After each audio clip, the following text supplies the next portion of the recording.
everybody, and welcome to this edition of the Spartan Sports Report here on TV3. We'll begin by saying Sam Harvey's absent, as you can probably tell, but we have some great guests. Drew, it was Darrell Drew is swimming coach at CHS, and he brings one of his best swimmers with him, Zane Spurlock. Welcome, you guys. Thanks for having us. Yep.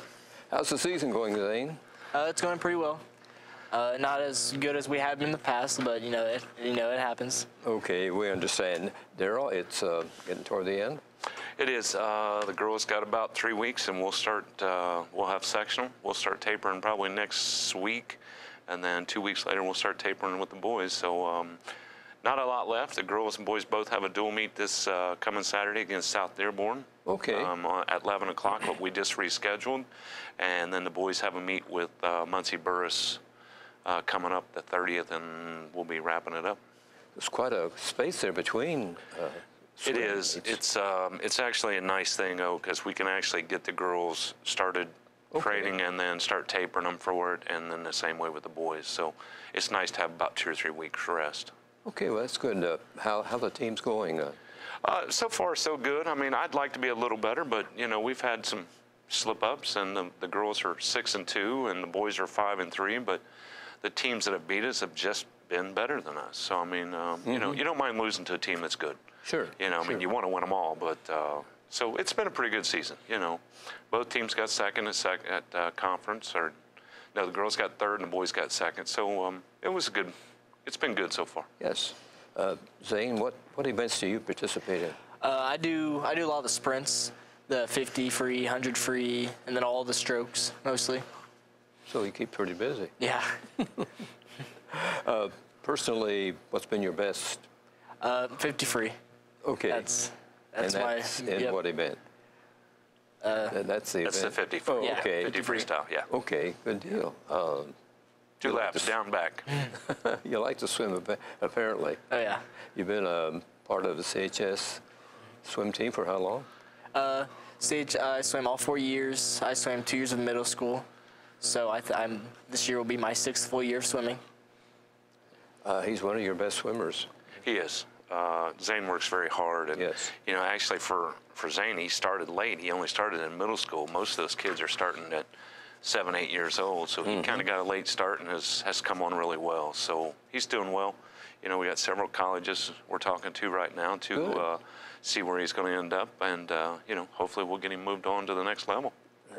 What's your major going to be in college? Physical therapy. Okay, so you want to be a coach someday, or? Maybe along down the line. Okay. Okay. What do you think of this guy that coaches you? Oh, I think he's fantastic. Well, I had to ask that. Yeah, he has to say that. We got practice tomorrow. You have any brothers or anything? I do have a younger brother. This is his very first year swimming. Okay. So. Well, some of you going to rub off on him, maybe? Yeah, I hope so. What in school, what's your best subject? Definitely history. I think history is the easiest. Okay, good deal. You have Carrie Brown as your teacher? I'm not. Okay, I thought maybe you had, because I think Carrie teaches history. Right, right. Tell us about practices, getting up in the middle of the night and going to practice at the pool. At first it's okay, but once you start pumping them out, your time sets in where it's normal for you to wake up that time. Okay, what time do you start practicing? We get there at 5:45, dressed, ready to go. We'll stretch for a few minutes, and then we'll just start running or weight room, either or. How long does a practice session usually last? For morning, I believe it's an hour and a half to an hour 15 minutes. Is this a 5-day-a-week thing, Darrell? We have 9 practices a week.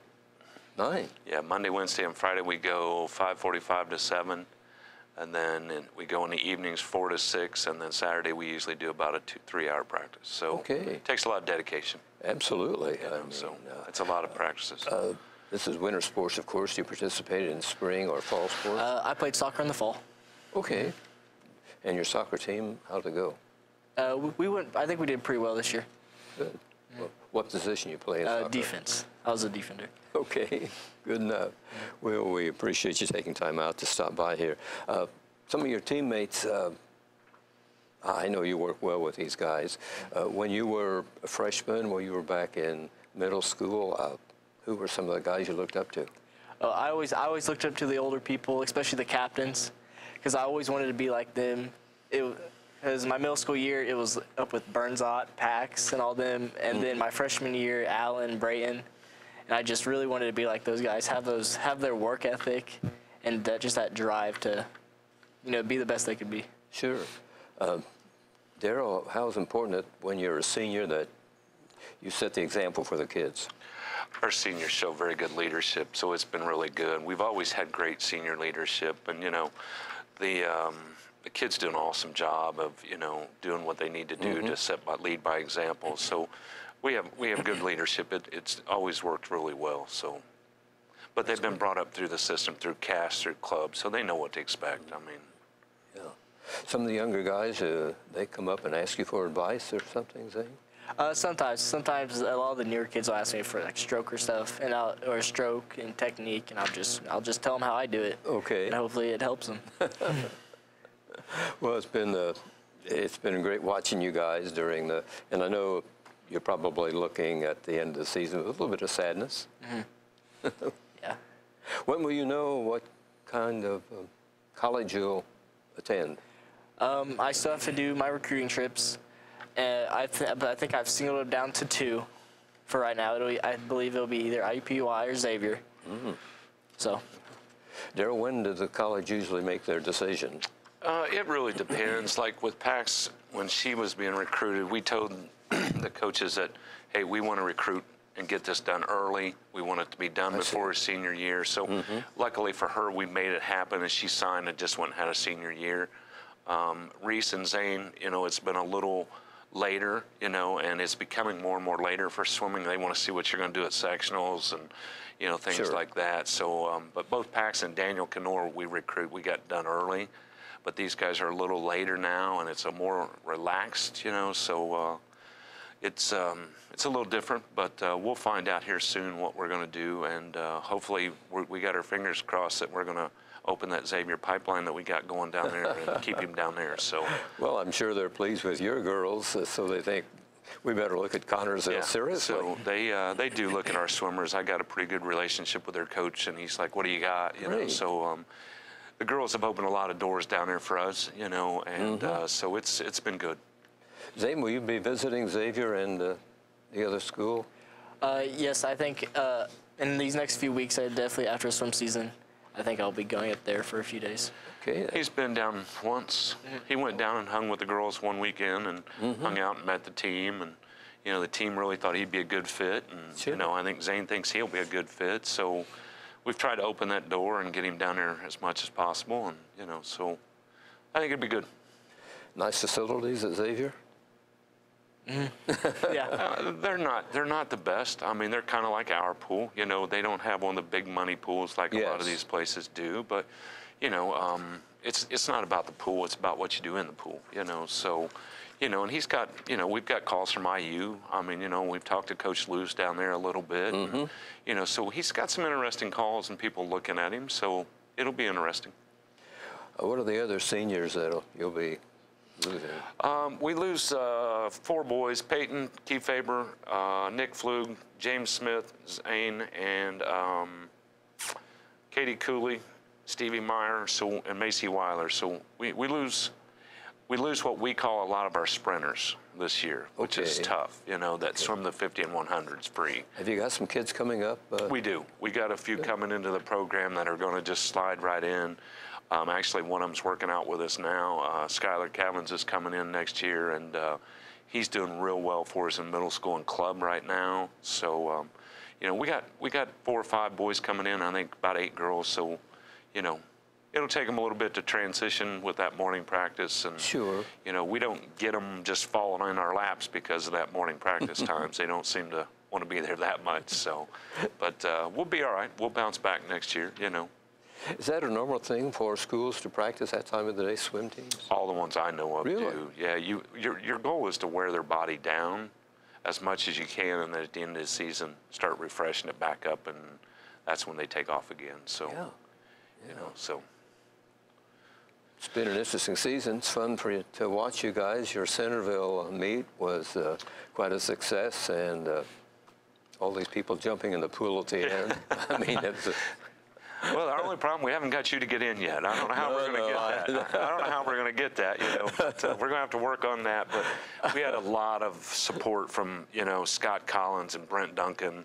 I mean, they're always right there to help support us, and that's great, and Mr. Collins went in that night, Brent went in that night, Grady Tate, who always covers us so well, and he went in. So, I mean, it's always nice to have that school support from the administrators, athletic director, because you didn't see many Centerville administrators do that, or you didn't see their athletic director there. No. And even when we go there. So, I mean, we get a lot of good support from Brent and Scott Collins and the faculty out there. So it's really nice. Well, it makes an interesting session for you guys, for you and for the kids that swim.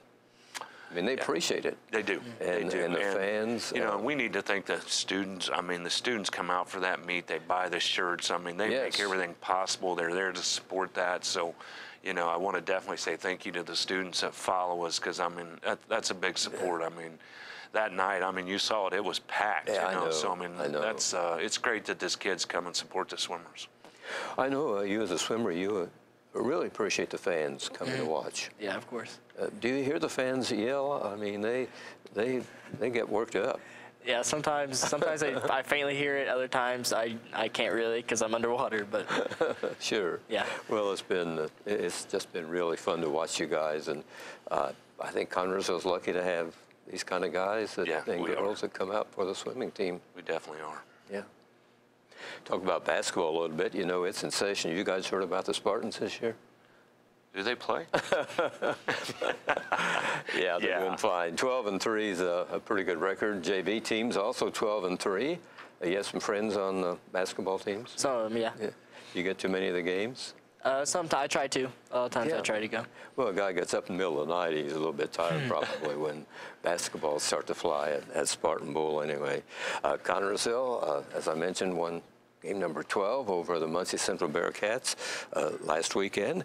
We have some video from that game. TV3 was there. We'll be showing it in full on Thursday, Friday, and Saturday of this week at 8 o'clock. And right now, let's see some of the highlights from that game. Getting ready for the opening ceremony coming on. And now the Spartans go to work. As you can see, the Bearcats had a lead, and as the Spartans had a little bit of trouble getting going in this ball game. The defense from the taller Muncie Central team was pretty good. That was Braxton Reveille going in for an attempt. Here comes number 22, Dalton Lee, down for a shot attempt. Here is another long shot. That one coming with that time showing on the clock here in the opening of the ball game. And it was second quarter before the Spartans finally were able to grab a lead. They were down at the end of the first break, and we came back for the second half here and saw some really good play by Connersville. Going into halftime, Gary Brown, as he always said, makes the adjustments that he feels are needed.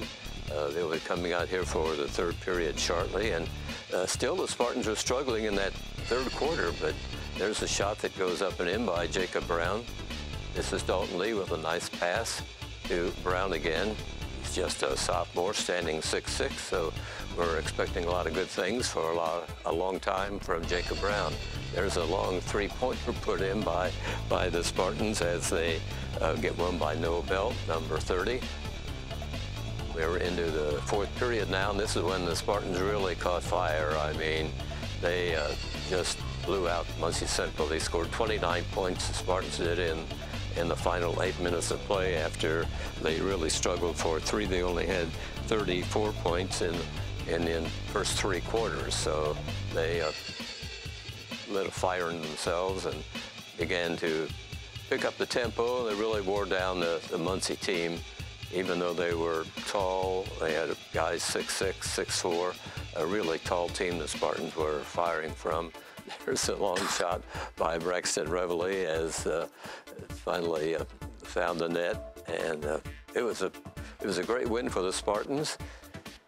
And they're expecting Batesville this week. They'll be going down there for a conference game that'll be coming up on Saturday night, as the Spartans will be traveling to the Bulldogs camp. But it's a fun team to watch. It is.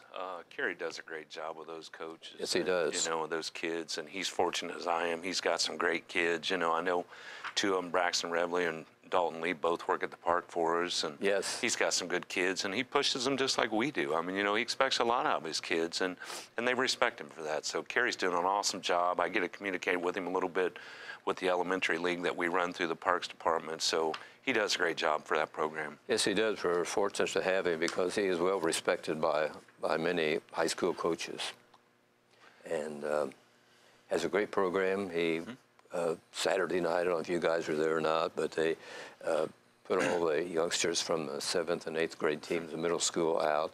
We had 42 kids. They've got a combined record of 49 wins and 6 losses on the season. Their season's just about over, and the girls are starting. But Kerry was talking about how fortunate he is to have the coaches that teach his style to these young kids down in middle school. That's important. Yes, and when they get to high school and get to Cody Smith, who is coaching the freshman team, and Chris Bottomley, the JV team. These guys already know the Kerry Brown Spartan way. They know the system. It's a great program we've got going, and hopefully we'll get win number 4 in the conference at Batesville Friday night and continue on our way. That's how you build a program, is by starting from the bottom up. I think so, you know? yes. So that's a great thing. Yeah, we're real lucky to have the girls. They won their ball game over Guerin Catholic. They had a game scheduled Friday night. It was postponed because of the weather, but they were able to play Guerin Catholic on Saturday night. Got a victory, and this week they'll be playing in a conference game. They'll be taking on Franklin County. We might mention, by the way, on Sunday will be the pairings for the girls sectional coming up. They'll be at 1 o'clock in the afternoon. There's no TV coverage this year, I believe.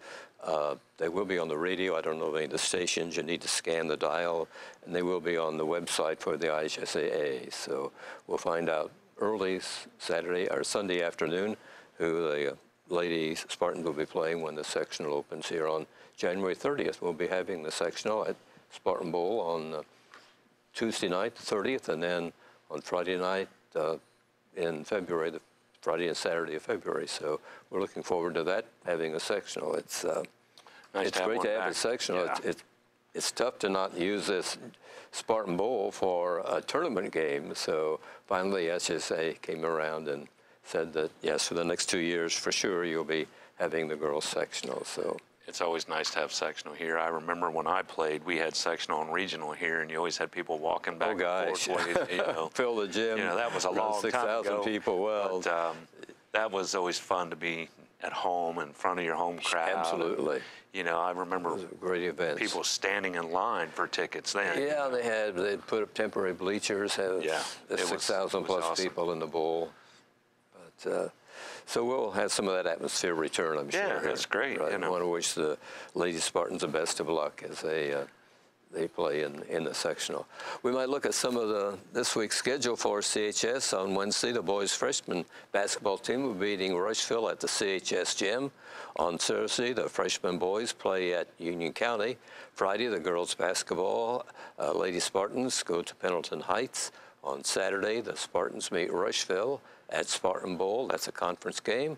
And on Saturday, the Spartans boys go to Batesville, also a conference game. In the middle school this week, coming down here to Wednesday, will be the boys' red basketball team closes their season at Franklin County. It'll be on Thursday, the girls' red and white basketball teams meet 7th graders. The 7th graders from those teams meet 7th graders from Greensburg at Spartan Arena, while the 8th graders, red and white teams, meet 8th graders at Greensburg. And on Saturday, the boys' white basketball team plays in an invitational at Greensburg. The girls' white team hosts an invitational at Spartan Arena starting at 9 o'clock. So we're hoping that this weather breaks and won't have to have any more postponements and cancellations here. Right, yeah, that's what we got. We had a meet last Saturday and it got rescheduled to this Saturday. So we got Oldenburg and South Dearborn coming in at 11 o'clock. So we're looking forward to getting back in the water and swimming somebody. We've been pretty lucky the last few winters. We haven't had any scheduled problems, and Brent Duncan's been very happy. He hasn't had to try to reschedule a lot of events. So Sure, that's a tough job. yeah, I think it is. I mean, you have to. The other team has to have an opening the same night you do, and I imagine after a while it gets a little tough. Here's some records of area boys basketball teams you might be interested in. Richmond is 4-10. Their last game they lost to East Central in overtime. They play next at Central Christian on Friday night. Union County is 9-3. They won at Eastern Hancock. They'll be at Tri Friday. Rushville is 2-11. They lost to Newcastle. They'll be at Oldenburg Academy Tuesday. Cambridge City is 5-7. They won over Fort Wayne Smith Academy. Their next game will be Friday at Union City. Centerville is 5-7. They play at South Decatur on Friday. Their last game was to be with Knightstown, but that was postponed due to the weather. Franklin County is 4-8. They lost to East Central. They'll be home to Batesville on Friday. In the area, here are some of the girls' records. Richmond is 10-8. They lost to Harrison of West Lafayette. They'll be at Mount Vernon on Tuesday. Rushville is 8-12. They lost to Pendleton Heights. They're at Batesville on Wednesday.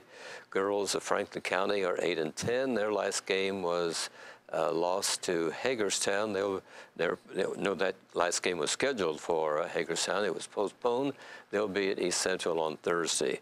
Cambridge City is 9-8. They lost at Hagerstown. They'll be at Knightstown on Tuesday. Union County is 7-11. They lost to Eastern Hancock. They'll be at Knightstown Thursday. And Centerville is 4-13. They lost at Shenandoah. They'll be at Tri on Thursday. So that's how some of the area teams are stacking up. Darrell, in addition to being the swim coach, of course, you're rec director for the park system of Connersville. I know it's winter, but how are things going?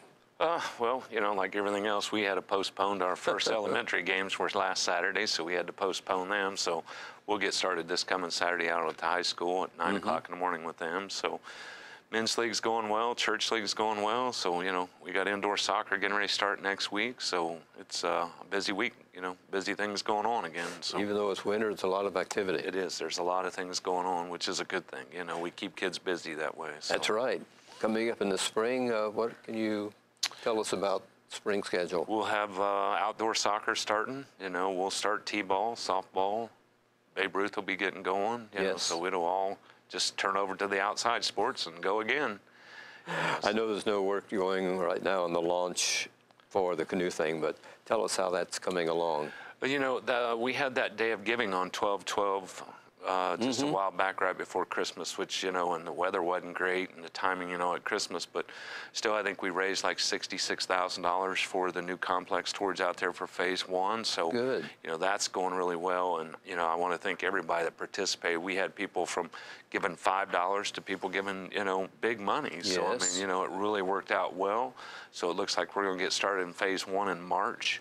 You know, and get the amphitheater part built and, you know, playground area and a concession stand and, you know, and then start rolling out phase 2, which will be the ball fields. So, you know, I know the girls at the foundation have worked really hard and we appreciate everything they do. I mean, Ann and her staff down there are always right there to, you know, be right in the middle of everything. So it's a great partnership we have with them down there. And we really appreciate what they do and what they're capable of helping with.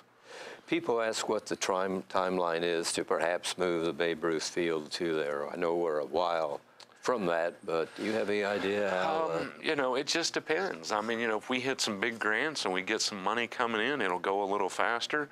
You know, I'd say you're looking at 2 or 3 years, you know, right now, but depending on, you know, what money comes in from where, you know, it could be a little quicker. Are grants available? And there are, and the foundation, I'm sure, are looking into all those. There's like Major League Baseball tomorrow and different things out there that we're looking at. And I think you'll start seeing more of that once we get phase 1 rolling. People seeing it's really going to happen. So I think then you'll have some people starting to step up and help out more even. So, you know, it's going to be a great thing. You know, I was talking to the director up in Westfield, and he said the average person that comes up in there on a weekend spends $219 a day coming in there. So, you know, we're not Westfield, but I mean, if we could get some of that in here rolling in, it would help the community big time, you know, and help us move forward. So it'd be a big help. They have a big complex at Westfield, don't Yeah. they? Tell us Yeah. about it. What is all involved in that? I think they have like 48 soccer fields. They have 4 indoor soccer fields. They got like 18 baseball fields. You play on turf. I mean, they have 2 hotels, I think, right there on site. Yeah. I mean, it's kind of crazy. I mean, they're in a different world than we are up there, but it's really nice to go up there and check it out, though. And, you know, you can call up there and talk to the guys, and they're willing to talk to you and let you know how they did things and, you know, give you some input. And, you know, and then you take what they gave you and kind of reduce it down a little bit into our world and, you know, go from there. So, you know. Westfield's north of Indianapolis? Yes. Okay. And that's it's a pretty thriving area too there. Fishers and some of those places. Department of Natural Resources, the state people, are they involved in this? They definitely are involved in the canoe launch. They did all that work for free. You know, it was all done by them, the cost and everything, and we've communicated with them about putting in a second one. And so we'll find out. I'd like to put one up on the other side of Waterloo Bridge so that we can, you know, go from one to the other. You know, with that being the first one on the Whitewater River, you know, so a second one would be really nice. And it'd be about 7.5 miles away from each other. So it'd be a nice little ride down the river. Now, how does that work? Do they supply the canoes, or do people? No, people bring their own. And, you know, just hop in and go. So. I've heard that the Whitewater River is the fastest moving river in Indiana. Have you ever heard that? The DNR guys told me that. I did not know that, but yes, they did say that that's what it was. So it's kind of interesting. Yes, it is. I mean, do you have to be an experienced canoer to? I don't think so. I think people just get in and tube and canoe, and you know, I think they just do it leisurely and recreational, and you know, and go down. So I think anybody can do it. Zane, could you maneuver a canoe down the Whitewater River? Oh, I should be okay. I hope so. I hope so. Well, if you fall out, there's no problem. Yeah. You can swim. I mean, It'd be a good workout for him. that would be great. Yeah. Well, it's really it's an exciting thing for Connorsville to have this program underway, and we were able to get the land, and it should be a great complex. It's really been nice. We've been contacted by Shelbyville and a couple other cities saying, hey, how'd you do this canoe launch? Normally, we're the ones contacting someone because we're behind, so we're kind of ahead of the bar this time. So it's kind of nice to be ahead of the bar sometime. Great to be a leader for a change, right? That's right. Well, it should be. How deep is the river in that area? I think when you get out to the middle, it's about 8 to 10 feet maybe. Okay. You know, around that area, so once you get out there. If you get in that thing and go all the way to where the White joins, or the Whitewater River joins, somewhere around Cincinnati, does it connect with, you know what the river is? I'm not sure. I thought I had it one time, and then that empties into the Ohio eventually. Yeah, I'm not sure, but that'd be a long ride for me. Long trip back. Yeah. Yeah. Well, it will be great, and if we get an early break in the weather, I'm sure some of the construction will be getting underway. Yeah, we hope to start in March, kicking things off. So, you know, so it'd be nice to get started. Any improvements in the park system coming up? For I know in place of Roberts Park, we have a lot of several parks. So we do. You know, this one's the main thing right now. You know, is the big park out there and the canoe launch and all that. So, you know, that's where we're concentrating at. But I'm sure we're going to be doing a little work down at Smalley's, and you know, we're working on some trails still. So we got a lot of things. Hopefully, are going to get started soon. Well, thanks you guys. Zane Spurlock, senior at CHS, member of the swimming team. Best of luck. Thank you. As always, Darrell, thanks for joining us here on the Spartan Sports Report here on TV3. Thanks for watching, everybody.